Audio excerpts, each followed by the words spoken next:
C'est l'heure de votre émission Avis de la diaspora avec nos invités de ce jour. Ils sont toujours là avec nous. Chers amis téléspectateurs, nous parlons donc de votre Afrique, le berceau de l'humanité. Que deviendra la France après son départ, ou le départ de ses troupes au Mali, au Burkina Faso, au Niger, au Sénégal, au Tchad et en Côte d'Ivoire? Est-ce une rupture définitive entre la France et l'Afrique? Quels seront les impacts donc diplomatiques du discours tenu par le président français Emmanuel Macron? Voilà donc la première question pour votre émission Avis de la diaspora, pour cette première partie en bonne et due forme qui concerne les relations entre l'Afrique et la France. Monsieur Classe Koutoglo, on va faire rapidement le tour de table avec vous. Vos premières impressions par rapport à ce discours tenu. Et aujourd'hui, on ne va pas répéter cela. Dites-nous vos premières impressions. Un discours horrible, un discours insultant, un discours paternaliste, un discours inhumain qu'a tenu Macron et sa famille, s'il faut le dire. C'est pour insulter toute l'Afrique. Non, c'est pas Macron et sa famille, s'il vous plaît. C'est le président français Emmanuel Macron. Allons-y. Le président Macron se croit au centre de l'univers et débite certains messages sur l'Afrique et qui retiennent aujourd'hui, nous les Africains, contre lui.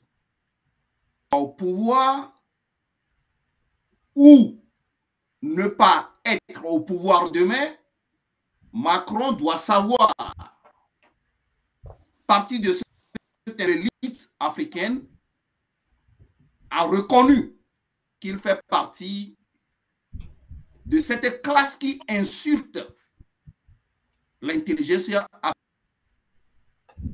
L'Afrique, ou bien l'Afrique de l'Ouest, arrivé à un moment, a compris que leur présence sur le territoire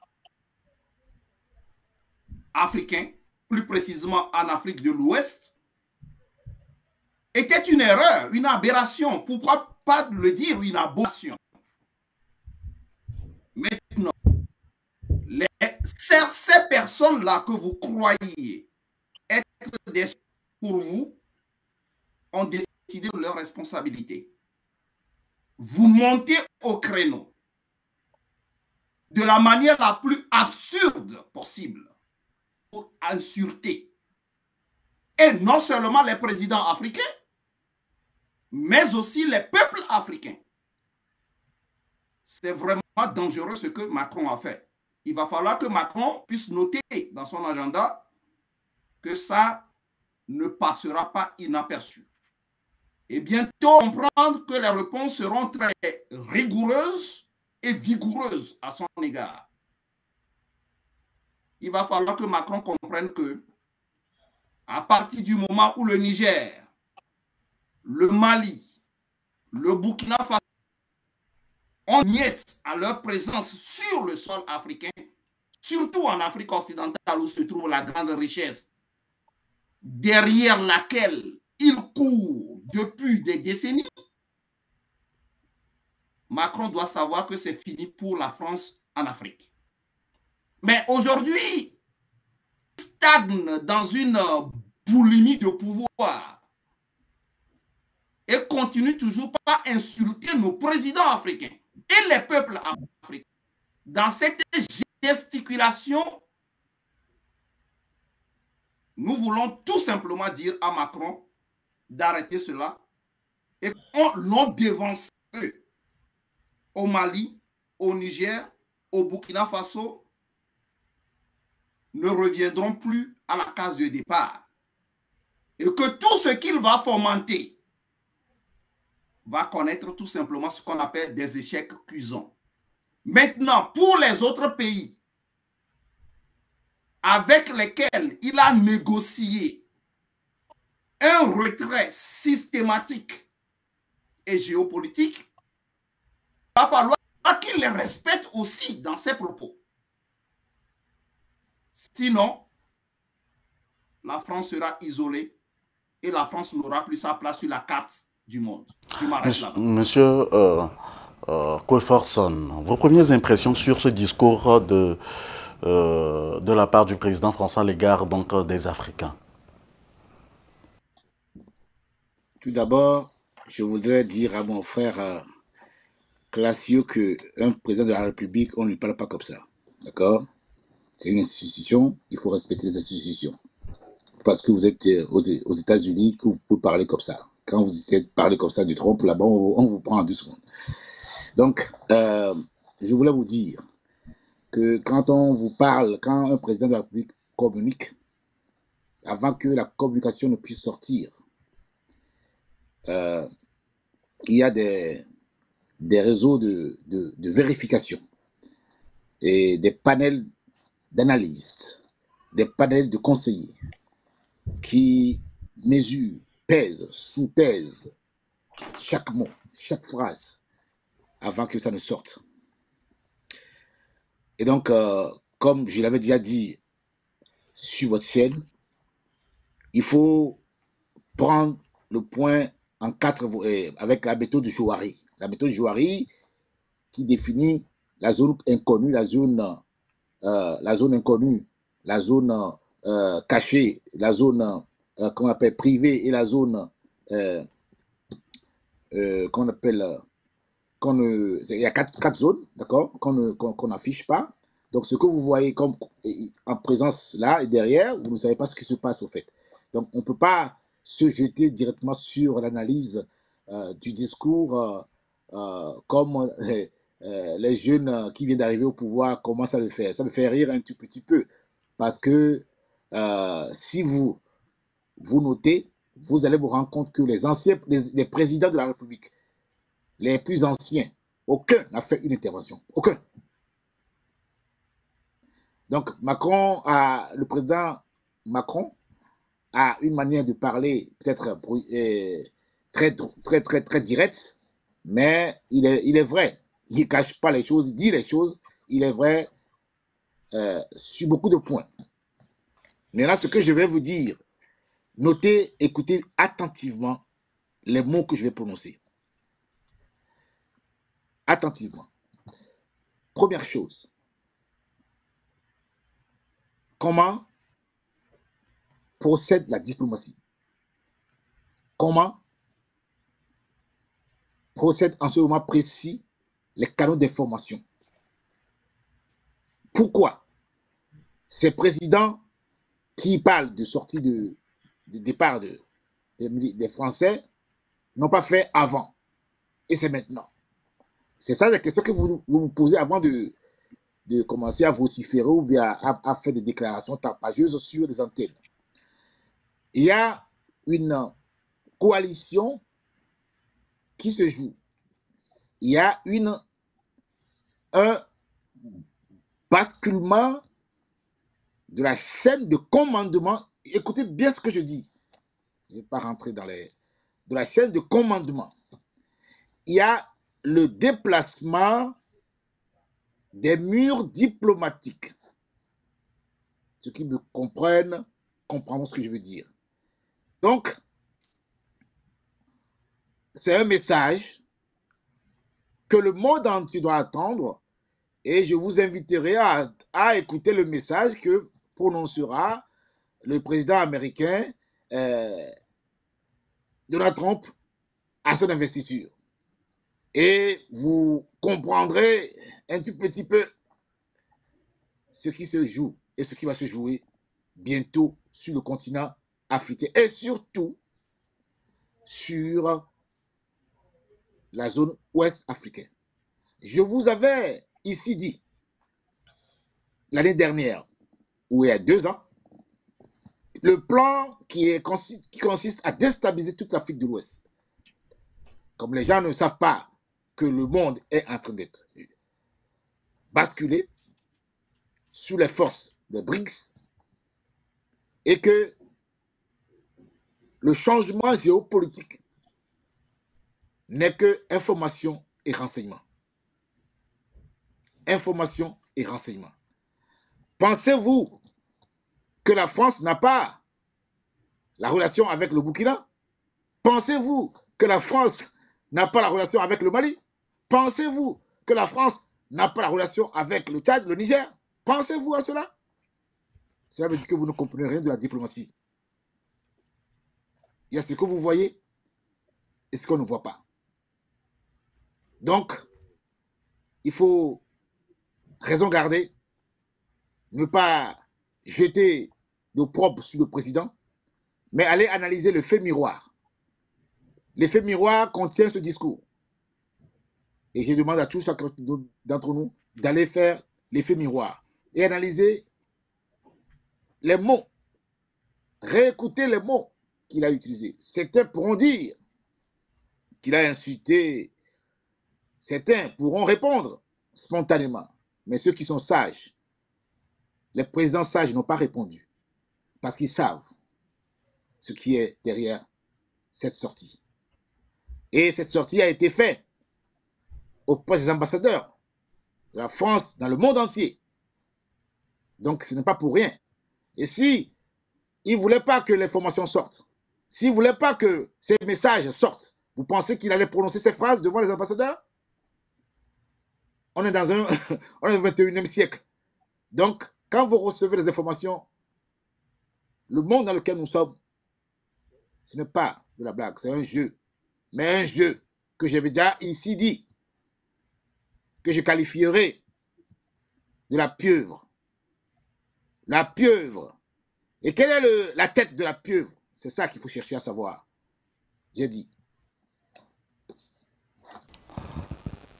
Merci, Monsieur Conan Oswald. Vos premières impressions, on n'a pas eu l'intervention donc de Monsieur le président de la République Alassane Dramane Ouattara concernant donc ce discours tenu par le président français jusque-là. Et beaucoup se posent des questions, mais dites-nous en tant qu'homme politique et faisant partie donc du PDCI-RDA, vos premières impressions. Oui, merci. Déjà, le président de la République de Côte d'Ivoire s'est prononcé à travers son porte-parole à la sortie du Conseil des ministres de cette semaine. Donc, il y a eu une intervention, une réplique. C'était une réplique diplomatique. Vous savez que la Côte d'Ivoire applique toujours la diplomatie. C'est le choix de la Côte d'Ivoire depuis les indépendances. Nous tentons de régler tous les problèmes donc ou toutes les situations avec les pays partenaires de façon diplomatique pour éviter les escalades et franchir des barrières qui seront difficiles à restaurer. C'est ce que je voulais préciser déjà. Et concernant donc l'intervention du président français, je vais tenter d'être factuel. Voilà. Premièrement, il faut noter que les États n'ont pas d'amis, mais les États ont que des intérêts. Donc, toutes les interventions donc des présidents, des chefs d'État seront faites dans le sens de pouvoir rassurer, défendre leurs intérêts. Ça a été le cas du discours du président Macron. Également, les répliques des différents présidents donc du Tchad, du Sénégal et même de la Côte d'Ivoire. Donc, ce sont des réactions pour pouvoir défendre les intérêts des pays concernés. Donc, je n'ai pas été particulièrement surpris par le débat du président français, par son intervention, parce qu'il n'en était pas à la première. Certains disent qu'il, parmi la diplomatie française, qu'il pêche peut-être par jeunesse.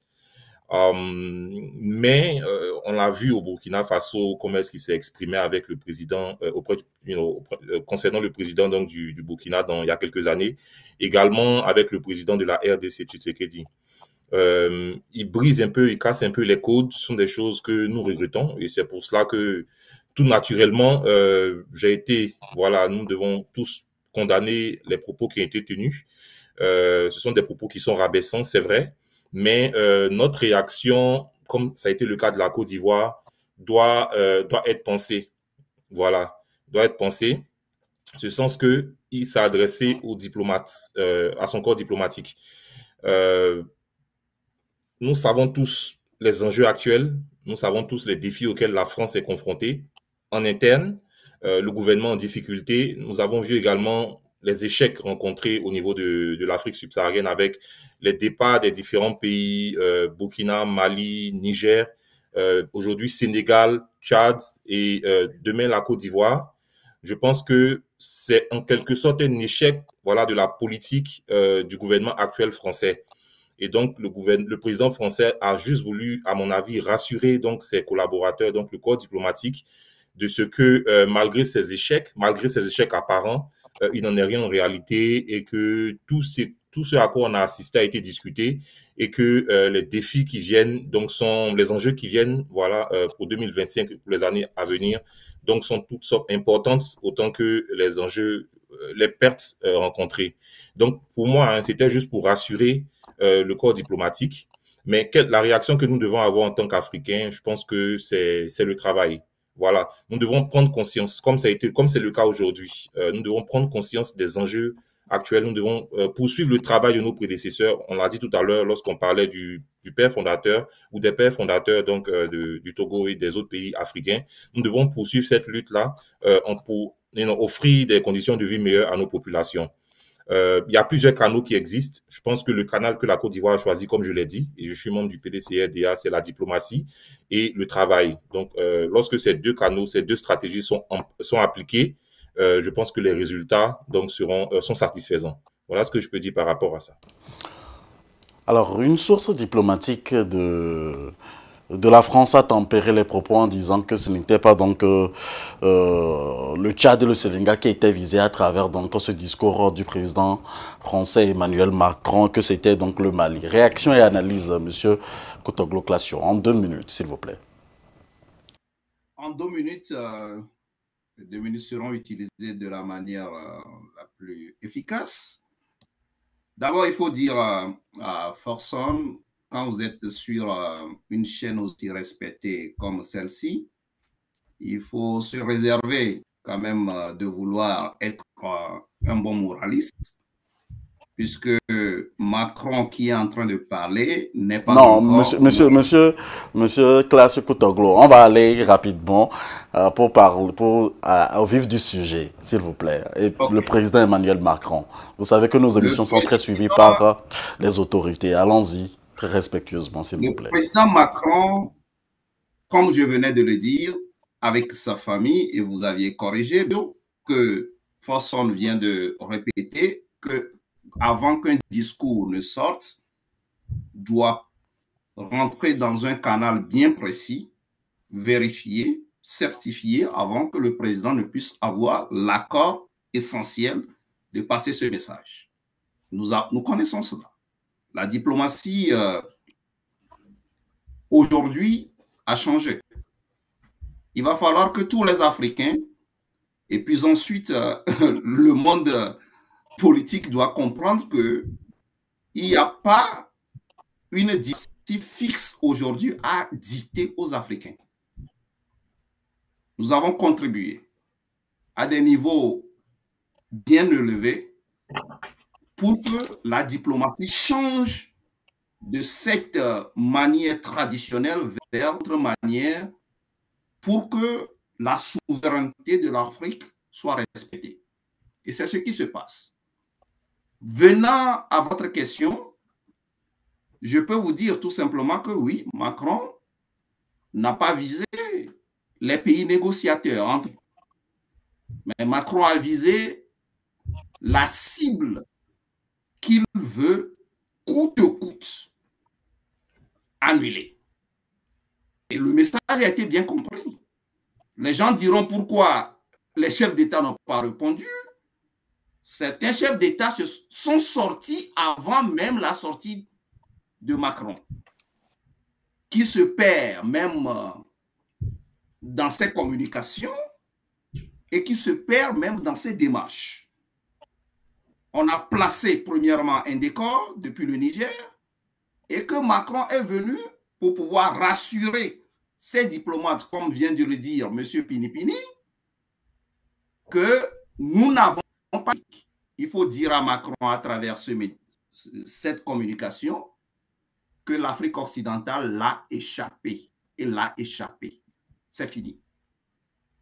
On ne reviendra plus sur cette diplomatie et ces contrats signés avec certains présidents qui n'ont pas compris même le sens des accords de 1963, 1970, 2000 et tout cela. C'est fini. Il faut qu'ils comprennent cela. Et qu'il n'y aura rien Vous qui croyez encore que la France pourra avoir le monopole, tout du moins, sur les 3 pays qui ont pris la révolution en main, vous vous trompez éperdument. Il n'y a aucun élément géopolitique qui agira sur ces 3 pays. C'est pour vous dire tout simplement que Macron doit se ressaisir.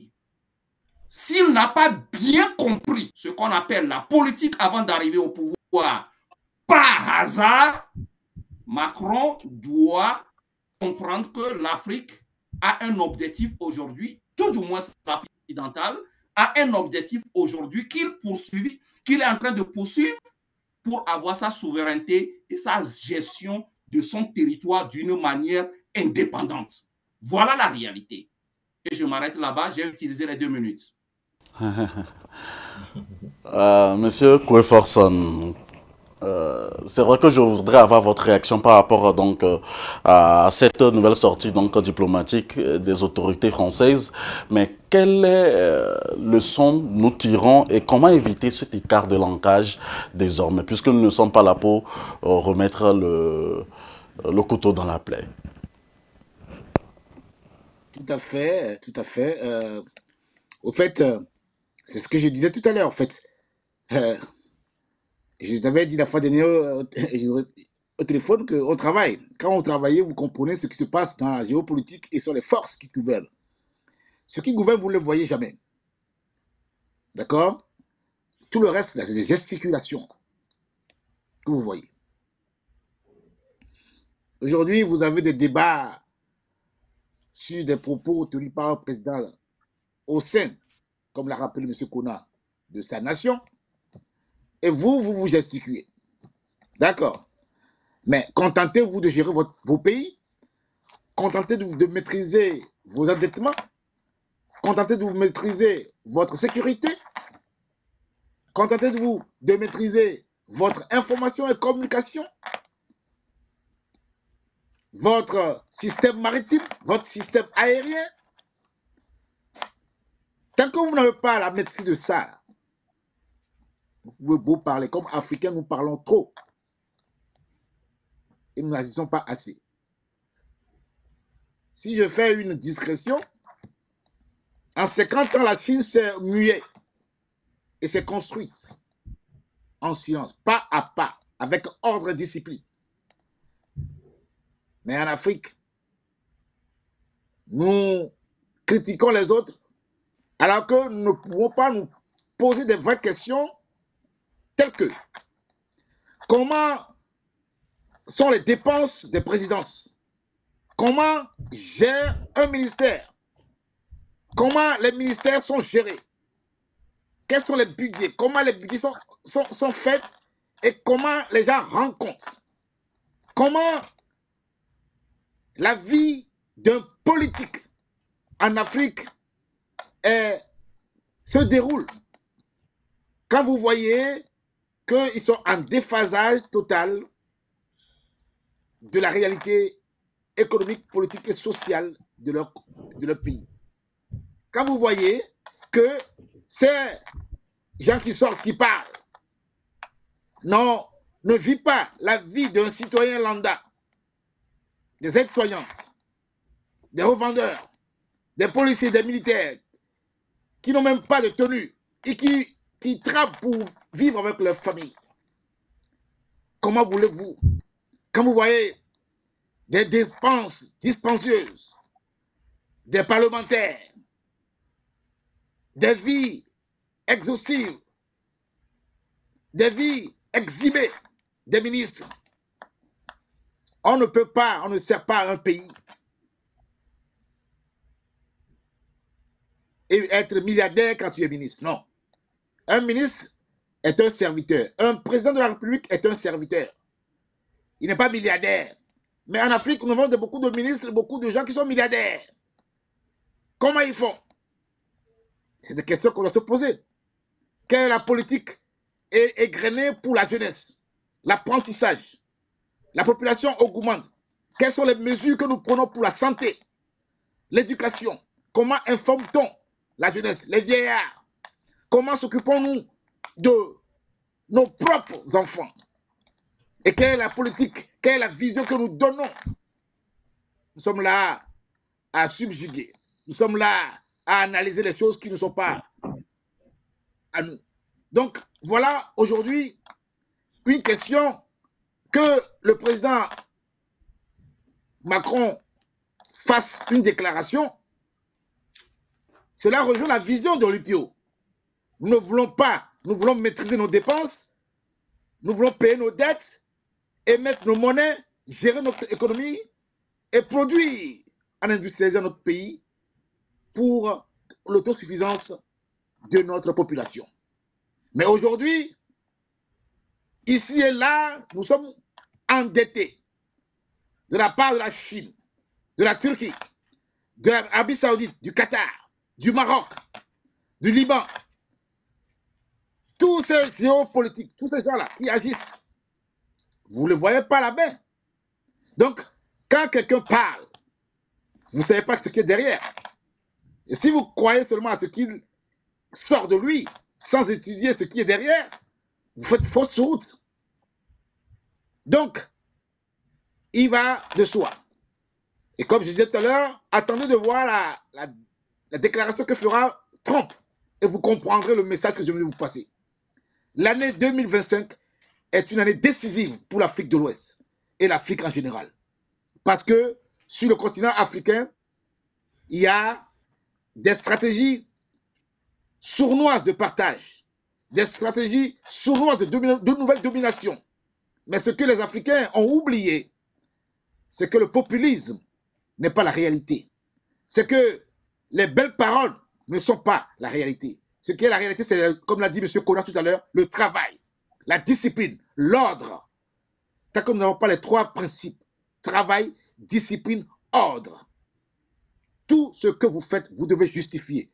Que tu sois président, ministre, directeur de cabinet, directeur de société, tu dois justifier et communiquer à tes collaborateurs le pourquoi de comment.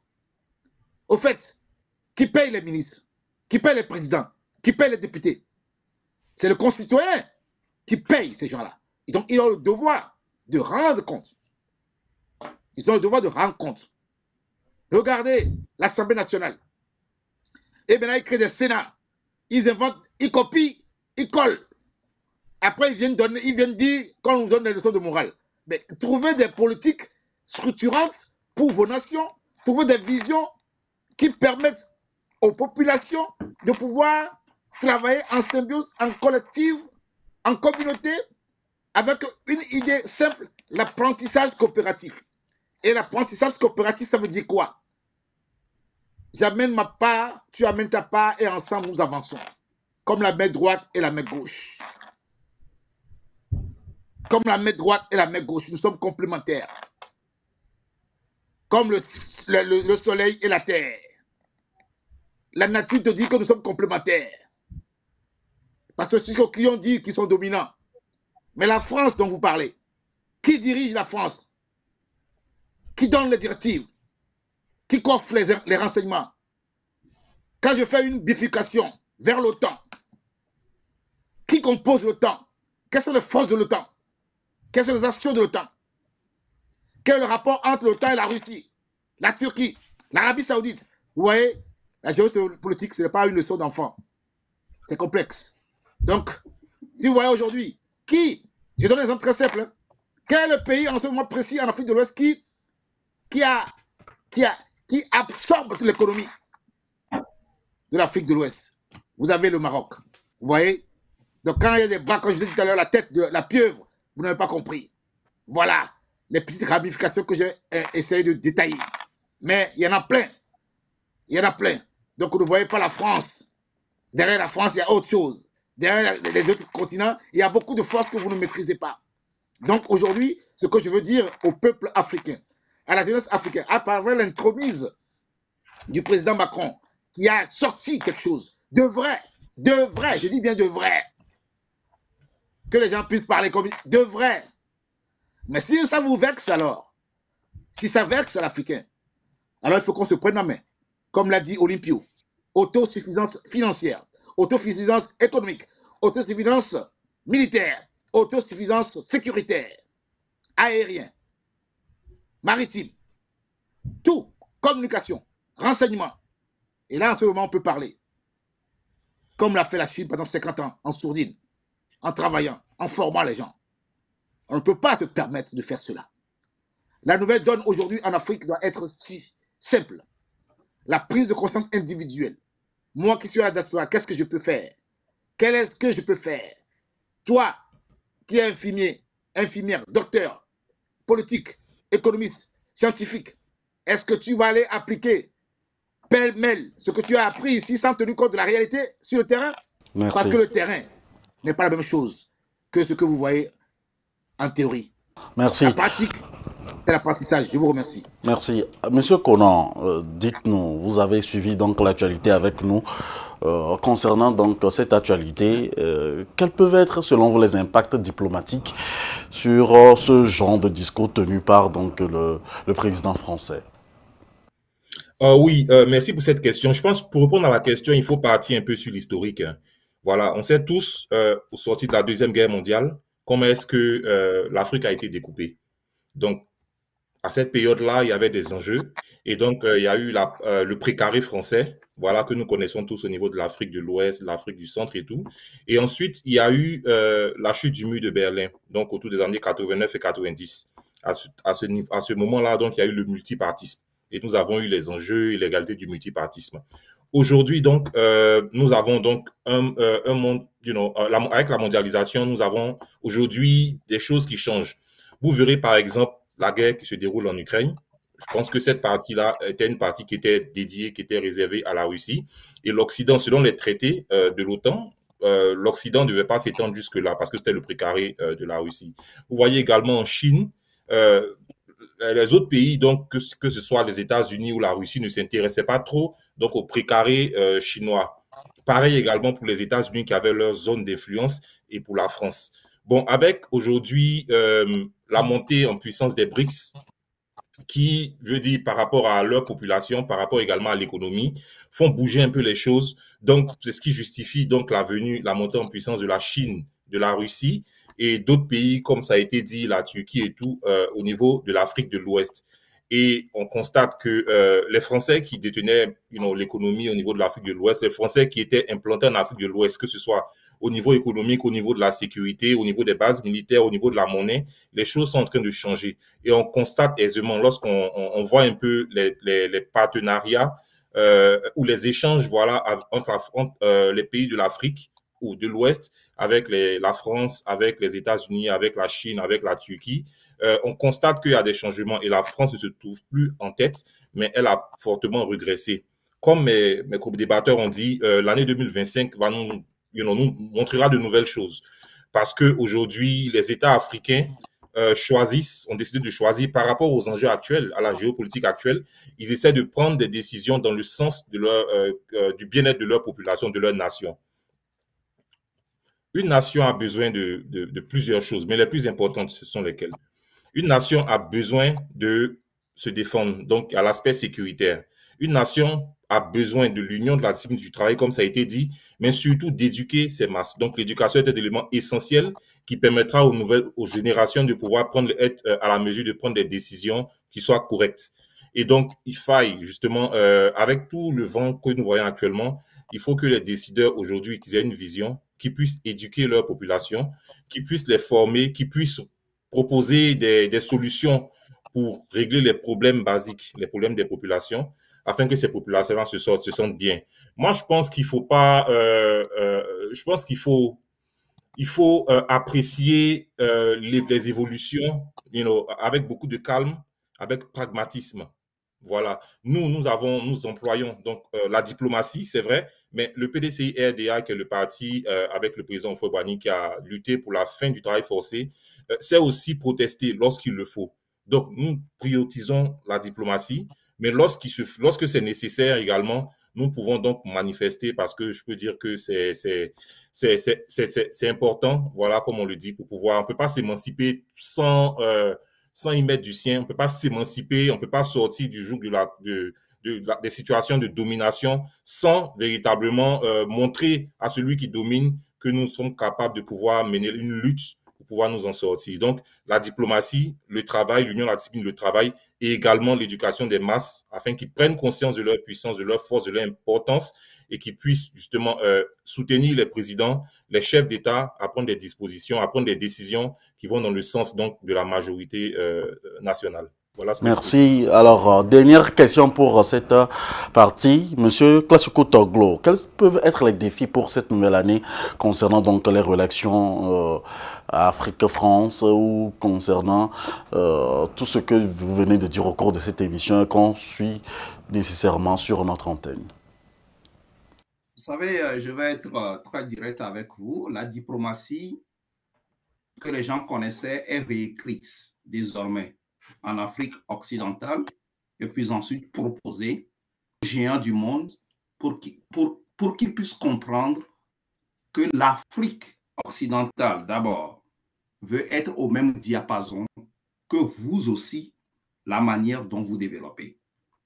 Nous voulons vous dire très clair que la diplomatie ne sera plus classique comme la France l'a imposé aux pays francophones à qui ils ont donné un pseudo indépendant jusqu'à présent.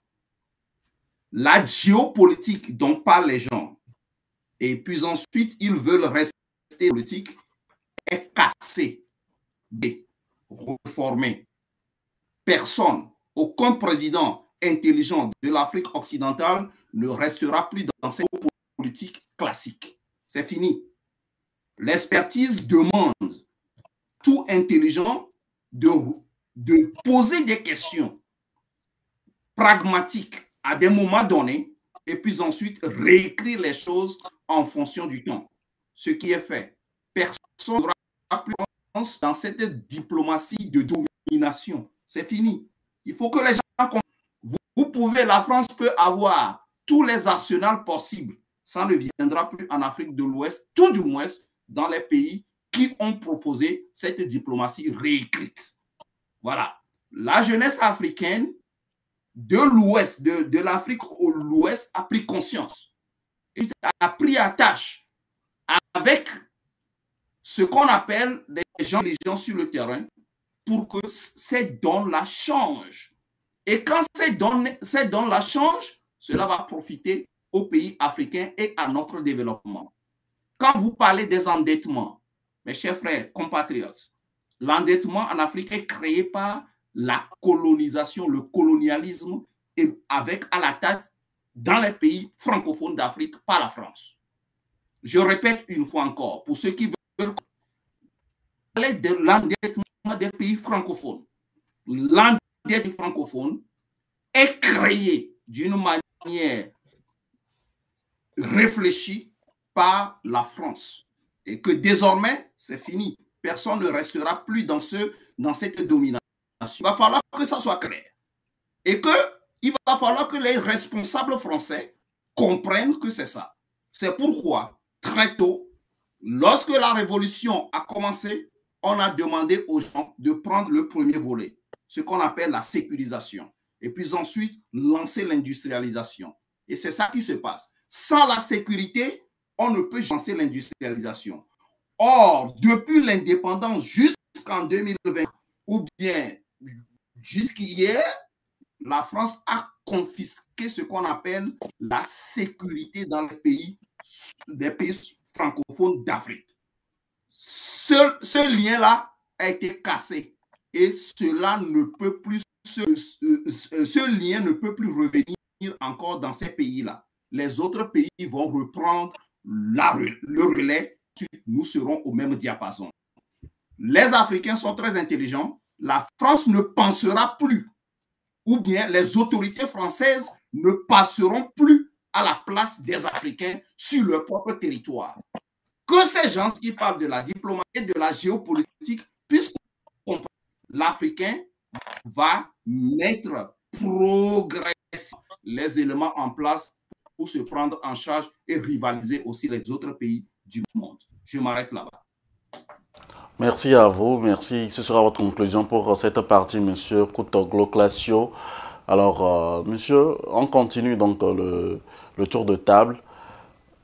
Monsieur Koueforson, quel peut être le deal entre l'Afrique et le France pour cette nouvelle année, pour qu'on parle désormais donc de partenariat gagnant-gagnant dont parlent probablement tous les analystes de par le monde sur les antennes, et disons et parlons défis pour la nouvelle année concernant donc les relations Afrique-France. Il est quand même qu'on appelle normal que des questions se posent sur la réorganisation de la politique française en Afrique, et que la vision, comme l'a dit Classio, paternaliste de la France, comment on appelle, doit changer. Et ça, ils le savent, ça. Ils le savent, ça. Et comme je vous l'ai dit tout à l'heure, le président Macron, hein, dans son agenda, dans son programme établi depuis 2017 jusqu'à ce jour, a une méthode de travail qu'il a voulu instaurer. Et même s'il a eu un écart de langage, hein, vis-à-vis de sa sortie au Burkina en face des étudiants, en faisant la petite blague de climatiseur par rapport au bac Christian Caboret, qui était déplaisant, oui, on le sait, mais au fait, il voulait dire quelque chose. Et ça, c'est vraiment, et c'est ça que les Africains ne comprennent pas, en fait. Il prend un petit mot et puis voici ça, en fait. Il voulait dire, ok, voilà, la politique, l'université, et lui, l'université en France, ils sont climatisés. Les universités sont bien structurées. Voilà. Donc après, si la personne a une vision, si vous avez une vision en Afrique, même si vous êtes sous domination, vous devez travailler. Vous devez travailler. Aujourd'hui, on ne peut plus rejeter la faute sur les autres. Si un père de famille n'assume pas les charges, il ne va pas aller appeler le voisin. Et si tu gagnes 1000 quelque chose euros et que tu fais des dépenses expansives, eh bien, il faut assumer les conséquences. Est-ce que, quand vous regardez la vie que mènent nos dirigeants, les ministres et tous les autres consorts, leur vie, ou les aides, excusez-moi, les aides qu'on les octroie, qui demandent à l'Union européenne, à l'Allemagne, à tous les autres, qu'on les donne, les aides sont utilisées à bon escient ou pas? Voilà les bonnes questions. On peut plus rejeter la faute sur les autres, comme l'a dit tout à l'heure. Un État défend son intérêt. Comment les Africains défendent leur intérêt? Quand les gens sont ministres, au lieu de travailler pour la nation, qu'est-ce qu'ils font? Ils préparent leurs propres affaires. Ils deviennent milliardaires. Ils achètent des maisons partout, par là. Voilà la vérité. Les gens sont des ambassadeurs. Au lieu de travailler pour la nation, faire en sorte qu'on connaisse ton pays, eh bien, les gars, ils font des business. C'est la réalité africaine, ça. Ça c'est pas la France qui va vous changer ça. C'est la mentalité africaine qui doit changer. C'est la mentalité africaine, où que nous soyons, qui doit changer. Si vous êtes sous la domination de quelqu'un et vous avez appris les choses, mais vous savez la force de la personne et la faiblesse de la personne. Et là, je rejoins Félix Houphouët-Boigny, Omar Bongo, qui était dans le corps du système français, le cœur du système français, qui connaissent le renseignement, qui connaissent tous les cheminements. Ils étaient ministres, ils étaient tout. Ils savent comment ça fonctionne. Et quand vous avez vu que quand ils parlent et quand ils agissent, comme l'a dit mon frère, mon débatteur Conan, ils agissent en diplomatie qu'on ne voit pas. La force de la Chine, c'est le silence. Empruntons, Africains, la force de la Chine. Travaillons en apprentissage. On ne peut pas se lancer le matin pour devenir ministre ou président. C'est un parcours. Quand tu es un parvenu, je répète, quand vous êtes un président parvenu, c'est ce qu'on vous a pris, on vous a posé là-bas. Vous ne pouvez pas gouverner parce que vous n'avez aucune vision. Ça, c'est la réalité. On ne se lève pas pour être chef d'une tribu. Il y a des processus que tu dois suivre en Afrique pour être chef. Si tu deviens un parvenu, on te positionne, la chaise va te dire, sur laquelle tu vas t'asseoir, va te dire, bon frère, oh monsieur, c'est pas ta place. Et la chaise va te rejeter, va t'injecter. Mort violente. Mais quand c'est président, nous prenons le cas de Tchad, par exemple. En 30 secondes, s'il On vous plaît. était mise sur après ton balbaï. Idriss Déby a été mise au pouvoir par le service de renseignement français. Et là, on dit para. Il a fait combien d'années? Les Nyasingbe, les autres, tout ça. Et les pères, les fils. Hein? Quand on a adoubé Maman Déby la fois dernière, il n'a pas pleuré. Il avait accepté cela. Mais il parle, qui a dit de parler? Et des choses qu'on ne peut pas vous dire, mais ça fait rire ça en fait. Donc, Merci. quand on fait de la politique, il faut comprendre une chose des Africains. Peuple africain, l'heure à laquelle nous sommes, mes frères et sœurs, n'est pas de l'amusement, c'est de la connaissance, c'est du travail, c'est de la discipline et de l'organisation, dans l'harmonie et surtout dans le silence qui avance, comme un canard. Comme un canard. Merci, Parce que monsieur. toutes les ramifications sont faites en sorte que quand le loup vient, vous croyez que c'est l'agneau. Quand l'agneau vient, vous croyez que c'est le loup. Mais derrière, qui gouverne? Je vous remercie. Merci, monsieur Forson, pour votre conclusion. Alors, monsieur Konan, nous sommes à la fin donc de cette partie. Quels peuvent être les défis pour cette nouvelle année? Et aussi, donc, l'Afrique est dans une situation où, vous l'avez dit, nous devons aller au travail sans beaucoup parler. Et dites-nous votre conclusion pour terminer en toute beauté cette partie de notre émission. Alors, les perspectives donc pour 2025 concernant le sujet, donc Afrique-France, je veux dire qu'il faut que l'Afrique, pour que les partenariats qui seront signés puissent être gagnant-gagnant. Et pour que ce soit gagnant-gagnant, il faudrait que dans les discussions, on arrive à prendre en compte donc les priorités des différents États. Je sais que les puissances, elles le font. Alors, comme ça a été dit, il faudrait que les dirigeants africains également prennent en compte donc les priorités. Ces priorités c'est le développement. L'Africain, la population n'aspire qu'au développement, l'amélioration de ses conditions de vie, de son bien-être. Et on ne peut pas se développer s'il n'y a pas de paix et de sécurité.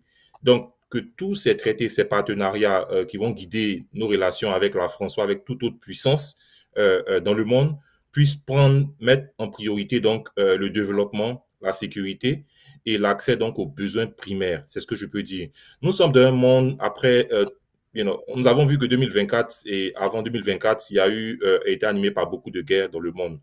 Je pense qu'il faudrait que l'Afrique ne soit pas le théâtre de ces conflits entre blocs de l'Est et de l'Ouest. Il faudrait que l'Africain et que nos dirigeants soient des visionnaires qui puissent, je le répète, c'est très important, mettre en priorité, qu'ils soient pro-africains, pro-Togo, pro-Côte d'Ivoire, pro-Mali, pro-Guinée. Donc, il faudrait juste véritablement réveiller l'éveil des consciences. Il faudrait que nous puissions mettre en priorité nos avantages, en priorité ce dont nous avons besoin afin de pouvoir obtenir des contrats, des partenariats gagnant-gagnant. Nous ne disons pas qu'il n'y aura plus aucun partenariat avec la France, puisque aujourd'hui, dans ce monde, avec la globalisation, il y avait des rapports avec tout le monde. Même les États-Unis et la Russie, les États-Unis et la Chine ont toujours des canaux de communication et des rapports, malgré la concurrence commerciale politique. Donc, je sais, c'est évident que les pays africains, que ce soit de l'AES, que ce soit de l'Afrique du Centre, du Sud, du Nord, auront toujours des relations avec la France. C'est vrai que ces relations, le rapport a changé, et les relations, le partenariat sera fait par rapport au rapport de force. Ce qui a changé aujourd'hui. Donc, évidemment, je prends l'exemple du du Niger qui s'est plaint de certains partenariats commerciaux. S'il y a des rediscussions, des renégociations, ces traités-là ne seront plus les mêmes. C'est idem pour la Côte d'Ivoire, pour tout le monde entier. Donc, moi, je prône beaucoup le développement, je prône la paix, je prône l'éducation. Et je pense que je prône la diplomatie également parce que nous ne voulons pas retomber dans ces années sombres-là qui ont connu le monde et également l'Afrique. Parce que la guerre ne profite à personne. Merci. La paix pour l'Afrique, travaillons ensemble, allons et soyons disciplinés. Merci infiniment à tous et à chacun de vous Nous irons en Côte d'Ivoire pour décrypter l'actualité, puisque c'est une année électorale. Les élections, c'est dans 10 mois. On revient juste après ceci. Que pensez-vous de l'actualité africaine cette semaine? Également leur voix dans